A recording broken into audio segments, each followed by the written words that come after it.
कहानियाँ हमें बहुत कुछ बतलाती हैं और जब इन कहानियों को हम सुनते हैं तो हम बहुत ज़्यादा मोटिवेट होते हैं, हमको बहुत सारी प्रेरणा मिलती है। और ख़ास तौर से जब हम एक ऐसी शिक्षिका को देखते हैं जो कि प्रेसिडेंट अवॉर्डी हैं, कर्मवीर हैं, केवीसी में जा चुकी हैं और बच्चों के लिए अपना दिन-रात 24 घंटा न्यौछावर कर देती हैं।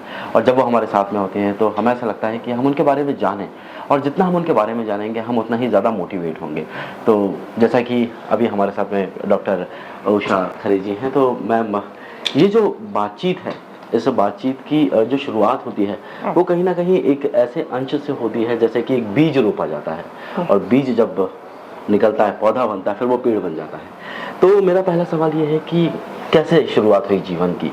बचपन कैसा रहा और आप कहाँ से हैं? जी जी, बचपन की बड़ी दिलचस्प स्टोरी है। हमने जिस गांव में जन्म लिया था वहाँ लाइट नहीं थी। अच्छा। और काफ़ी दिनों तक, मतलब बहुत सालों तक वहाँ लाइट नहीं थी।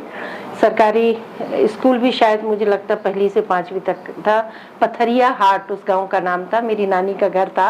और घरों में उस जमाने में डिलीवरी होती थी, तो जहाँ जनरली घोड़े या जानवर बंधते थे वो जगह खाली करा ली जाती थी, वहाँ बच्चों का जन्म होता था। उसके बाद एक नॉर्मल रेंज में वो बच्चे आके एक नेचुरल से वातावरण में सरवाइव करते थे।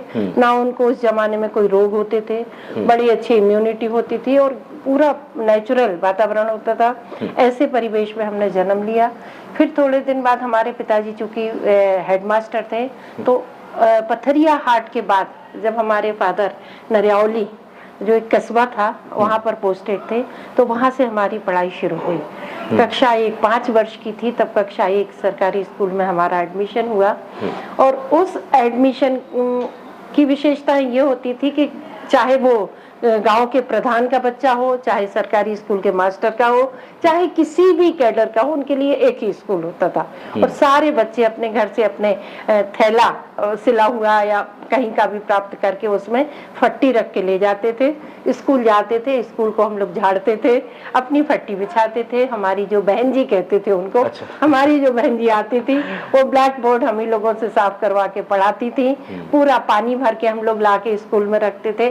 सारे काम जो होते हैं मतलब एक स्कूल के संचालन के लिए, अच्छा लाइट वाइट का वो जमाना नहीं था कि स्कूलों में लाइट है कि बहुत साफ सफाई को कोई है, तो ये सारे काम हम लोग करते थे। और किसी को कोई ना परेशानी होती थी ना किसी के माता मुझे तो ऐसा लगता होगा कि घर जैसा परिवेश, मतलब घर से ना माता पिता को कोई कष्ट होता था कि हमारे बच्चे से स्कूल में क्यों काम कराया जा रहा है, ऐसा कोई कल्चर नहीं था। और सब एक समान एक ही टीचर से पढ़ते थे, खूब खेलते थे, खूब मस्ती करते थे, अपने घरों को दौड़ दौड़ के भागते थे। और ना कोई घोड़े, ना गाड़ियां, ना कहीं का कोई हार, ना कहीं टीवी, ना मोबाइल, कुछ नहीं था। एक बड़ा सीधा साधा नेचुरल सा जमाना था। वहाँ हमारी जीवन की शुरुआत हुई। ये तो बड़ी ही मतलब विचित्र परिस्थितियां थी कि एक ऐसे अभी की कंडीशन में, यदि हम बोलें जो अभी प्रेजेंट कंडीशन है, अनहाइजेनिक कंडीशन में जन्म हुआ और एक ऐसी जगह पे पड़े जहाँ पे कोई सुविधा नहीं थी। और यदि हम सबको ये सब चीज़ें ना मिलें तो सोचिए हमारा जीवन, हम अपना फ्यूचर प्रेडिक्ट नहीं कर पाएंगे। तो मैम ये बहुत ही इंस्पायरिंग बात है जो हमें जानने को मिली। अगला प्रश्न मेरा ये रहा मैम कि पिताजी आपके हेडमास्टर थे और स्कूल का और साथ ही शिक्षा का जो प्रारंभिक जो आपका अध्याय है वो शायद मेरे हिसाब से घर से ही शुरू हो चला था। जी जी, तो कैसे शिक्षित हुए और कैसे क्या हुआ वो मैं जानना चाहूँगा। जी बिल्कुल, मेरे पिताजी के जीवन का मेरे ऊपर बहुत असर है। वो एक बहुत आदर्श आइडियल व्यक्ति थे। वो जिस गली से निकलते थे लोग पैर छूने को दौड़ते थे। फिर लोग अपनी घड़ी उस जमाने में मिलाते थे। माँ साहब निकल गए तो 8 बज गए होंगे, माँ साहब निकल गए तो 7 बज गए होंगे। समय की पाबंदी। तो ऐसे बहुत पाबंदी वाले परिवार में जन्म लिया। 2 भाई मुझसे बड़े थे, 2 छोटे। बहन का उन दिनों जन्म नहीं हुआ था जब मैं बचपन के किस्से आपको सुना रही हूँ। कुल 6 भाई बहन के बीच में एक माँ हमारी गृहिणी। और एक माँ घर का इतना अच्छा संचालन कर सकती हैं, इतनी बड़ी प्रबंधक हो सकती हैं। एक एक बच्चे को संस्कार, एक एक बच्चे को रामायण पढ़ना है तो पूजन कैसे करना है, तो पहले नहाना है, उसके पश्चात चाय वगैरह मिलेगी। जितना भी एक आदर्श दिनचर्या होती थी वो पूरी की पूरी हमारी माँ ने हम लोगों को दी। जितना भी अनुशासन जीवन में हो सकता था वो पूरा का पूरा पिताजी ने दिया। कोई कॉलम नहीं था आराम तलब हम लोगों के लिए जिंदगी जीने का। घर में 5-6 पलंग होते थे, वो सुबह 5:30-6 बजे खड़े हो जाते थे, पूरे बिस्तर उठ जाते थे। दिन में कोई पलंग नाम की चीज नहीं थी। और मेहनत करना है, खूब खेलना है, खूब खाना है, खूब आगे बढ़ना है, फर्स्ट आना है। चूंकि मास्टर के बेटे थे, बच्चे थे, तो हम लोगों को शिक्षा का बचपन से में वो मिला। तो मतलब अगर आज के हम बच्चों से कंपैरिजन करें तो जो आज के बच्चे कंफ्यूज्ड है या भ्रमित है या डाइवर्ट है, ऐसा उस जमाने में कुछ नहीं था, सब टारगेटिव था। अच्छा। अब हम जैसे आप विवेक जी आपको बताएंगे कि जितने भी खेल लड़के खेलते थे, चाहे वो गुल्ली डंडा हो, चाहे खो खो हो, चाहे कबड्डी हो, वो सब हम खेला करते थे। बड़े मतलब यानी बहुत दुबले पतले से थे, हर रेस में हमेशा फर्स्ट आते थे। तो ऐसा कोई नेचुरल जो प्राकृतिक परिवेश में खेला जाता है वो खेल, प्लस धीरे धीरे हम लोग जब बड़े होते गए तो हॉकी से लेकर, क्रिकेट से लेकर, बेसबॉल से लेकर, रिंग बॉल से लेकर सारे नेट के ऊपर खेले जाने वाले एक एक खेलों को हमने खेला है। और जो जितने भी खेल आज के उसमें बच्चों को स्टेडियम में या कहीं सिखाए जाते हैं, वो हमारे गांव का प्रत्येक बच्चा खेला करता है। मैम, आपकी बात से एक बात मुझे ये समझ में आती है कि अब लोग बोलते हैं कि समानता आ रही है, लड़का लड़कियों को मतलब समान पढ़ाया जा रहा है। पहले ऐसा होता था कि लड़कियों को बाहर नहीं निकलने दिया जाता था, उनको पढ़ाया नहीं जाता था। आपके समय पे क्या आज़ादी थी लड़कियों को लेकर, और माता पिता की जो सोच थी, जैसे कि अब समाज में बहुत सारा लोग सोचते हैं, वो क्या थी? मैं वो जानना चाहूँगा। जी, हमारा जो कस्बा था उसमें कई परिवार ऐसे थे जहाँ उस समय ये रिवाज था कि जल्दी शादी करना है। तो बच्ची ने अगर 5वीं 8वीं कर ली तो उसके बाद एक ही टारगेट होता था माता पिता का कि हमको जल्दी शादी करना है। अब देखिए उस जमाने की जो वो बात थी वो भी अपनी जगह, मुझे लगता है आज के उसमें कि शारीरिक संरचना के हिसाब से जो बच्चियों मेल फीमेल में जो भेद है उसके हिसाब से लगता था कि अब ये पैदल उतरे दूसरे गांव कैसे जाएगी। अच्छा। पढ़ने के लिए कैसे वहां से वापस आएगी। कई बातें ऐसी होती हैं जो लड़कियों की बॉडी की संरचना में अलग होती है, लड़कों की अलग होती है। तो हो सकता है माता पिता का आउटलुक रहता हो या प्रिकॉशन या प्रिवेंशन, जो भी वजह रहती हो माता पिता की, तो उस हिसाब से वो ये कोशिश करते थे कि लड़का हमारा एक गांव से दूसरे गांव में जाके अपनी पढ़ाई को कंटिन्यू कर सकता है, पर लड़कियां अपनी पढ़ाई को कंटिन्यू करने में थोड़ी सी मतलब है ना परेशानी थी।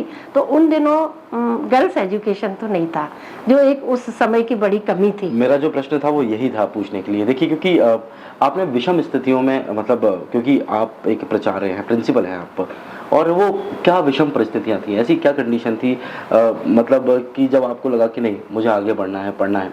आपकी भी तो जल्दी शादी हो सकती थी, अगर ऐसा होता तो फिर क्या होता? हाँ, यही मैं बताना चाह रही हूँ कि शिक्षा का प्रचार प्रसार उन दिनों भी खूब होता था। बालिका शिक्षा के ऊपर उस समय भी काफी काम होता था। अब चूंकि मैं उन किस्मत वालों में से थी कि मेरे भाग्य में ये आपके सामने बैठ के प्रश्न देना लिखा था, तभी तो मेरी शिक्षा हुई, तभी तो मुझे इतने अवार्ड मिले। तो मैं उन भाग्यशाली लोगों में से तो निश्चित रूप से ऐसी कई बच्चियां थी जिन बच्चियों ने उस समय भी विपरीत परिस्थितियों में अपने घर के लोगों को समझा के आगे बढ़ के सफलताएं प्राप्त की, वो आज बड़े बड़े मुकाम पर है।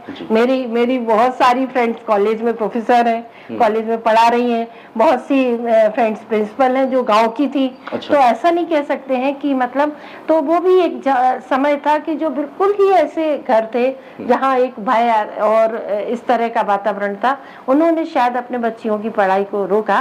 पर मुझे लगता है आज के युग में मैं मैसेज तो यही देना चाहूंगी कि बच्चियों की पढ़ाई नहीं रोकना चाहिए।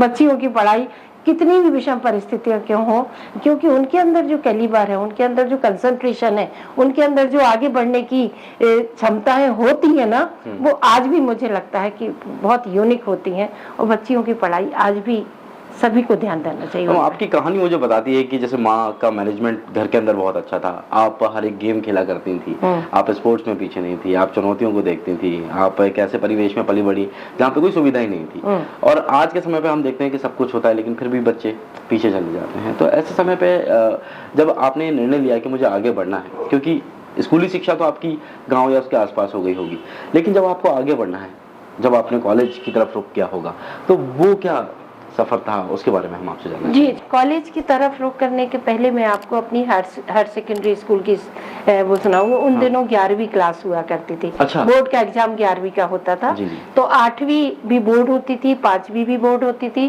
5वीं 8वीं के एग्जाम बहुत बड़े एग्जाम माने जाते थे। डिस्ट्रिक्ट लेवल पर उनका रिजल्ट बड़ा डिक्लेयर होता था, बड़ा नाम होता था जिले में।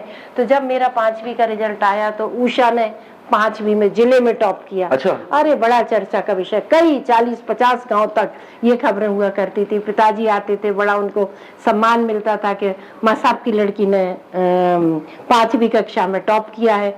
फिर इसी तरीके से 8वीं आई। तो मैं इससे पहले मैं आपको हायर सेकेंडरी या कॉलेज के किस्से पे ले जाऊं, बड़ा रोचक सा मेरा माध्यमिक शाला।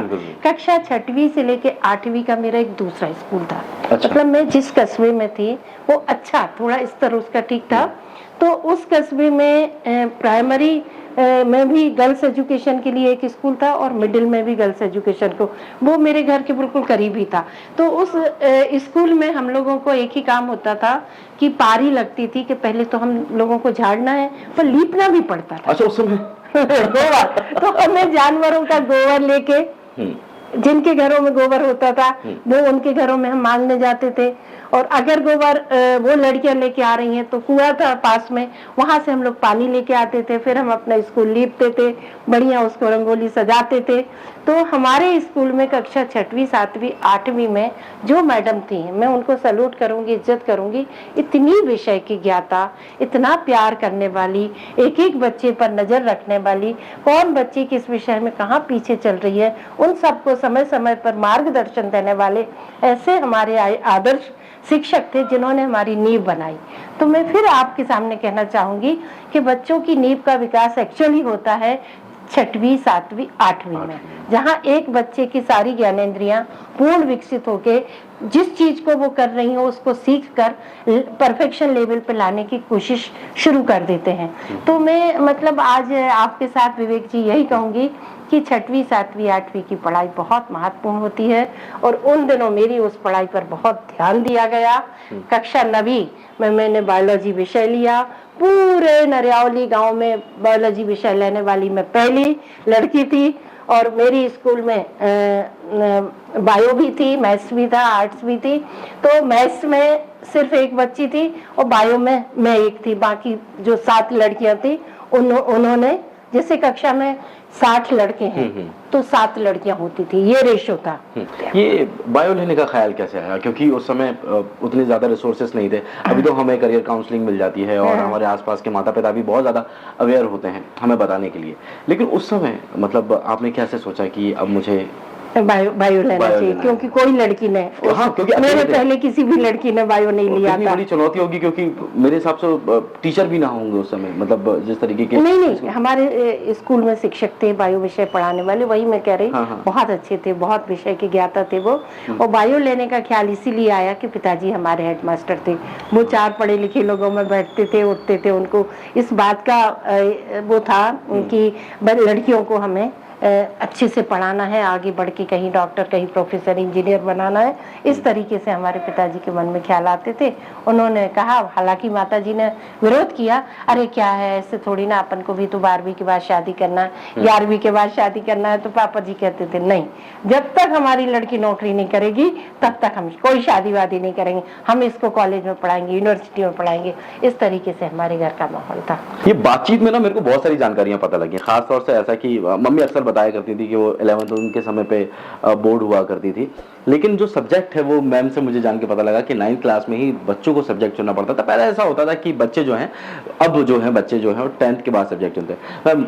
पिताजी ने आपको? हाँ, हम लोगों को 8वीं के बाद, 8वीं बोर्ड देने के बाद 9वीं में विषय का चयन करना पड़ता था। 10वीं पढ़ने के बाद 11वीं बोर्ड हुआ करती थी और 11वीं के बाद फिर हमारे कॉलेज में, तो वो हमारा 5 साल का पीजी होता था। मतलब 1 साल की बचत हमारी होती थी। पर हम कहेंगे कि उस समय की स्कूल एजुकेशन में ऐसा कोई खेल नहीं बचा है, ऐसा कोई प्रयोग नहीं बचा, ऐसी कोई जानकारियां नहीं उस जमाने के हिसाब से थी जो हमें स्कूल स्तर पर दी न जाती हो। तो मैं तो आपने विवेक जी मुझे अपनी पुरानी स्कूल की यादों में मतलब इस समय बिल्कुल घुमा दिया है। अच्छा, स्कूल की लोकेशन सुनिए कैसी नेचुरल सी थी। ऊपर पहाड़, पहाड़ के नीचे एक ग्राउंड, और उस ग्राउंड पर हमारा स्कूल और इतना बड़ा प्ले ग्राउंड, वो पूरा मेंटेन हम स्टूडेंट्स करते थे। अच्छा। पूरा उसको खोदना, घास निकालना, पूरा छील छाल के उसको नाप के सारी ट्रैक्स बनाना, ये पूरा स्टूडेंट्स का काम था। और फिर हमारा स्कूल, फिर उसके नीचे घाटी टाइप की थोड़ी सी नीचे आके एक सड़क थी, और उस सड़क से लगा हुआ तालाब था। उस तालाब से हम लोग बाल्टियों में पानी, बीच में एक डंडा डाल के दो दो लोग बाल्टियों में पानी ले जाते थे, और पीछे हमारा जो अपना गार्डन, हमें क्यारियां मिला करती थी कि ये इसकी क्यारी, ये इसकी, ये स्पेस मिल जाता था हमें। साल भर उनमें फल फूल सब्जियां उगा के, वो अपने प्रैक्टिकल के जो नंबर होते थे वो हमें लेना होते थे। अच्छा, वो इस तरीके से इस तरीके से तो हमने नेचुरल जो खेती जिसे कहे, खेती करना भी स्कूल में सीखा, खेल खेलना भी सीखा, मेहनत करना भी सीखा, पानी भरना भी सीखा, सब कुछ हमें स्कूल में सिखाया गया। तो ये मतलब एक बड़ी आज मैं अगर मैं तुलना करूं तो मुझे लगता है कि आज के जो बच्चे हैं कितने फैसिलिटेट बच्चे हैं। इवन गांव में भी अब वो वातावरण नहीं रहा, गांव काफी विकसित हो चुके हैं, सारे गांव में बच्चे बहुत सुविधाओं का उपभोग कर रहे हैं। तो विवेक जी, मैं आपकी शुक्रगुजार हूं कि आपने मेरा बचपन मुझे याद दिलाया।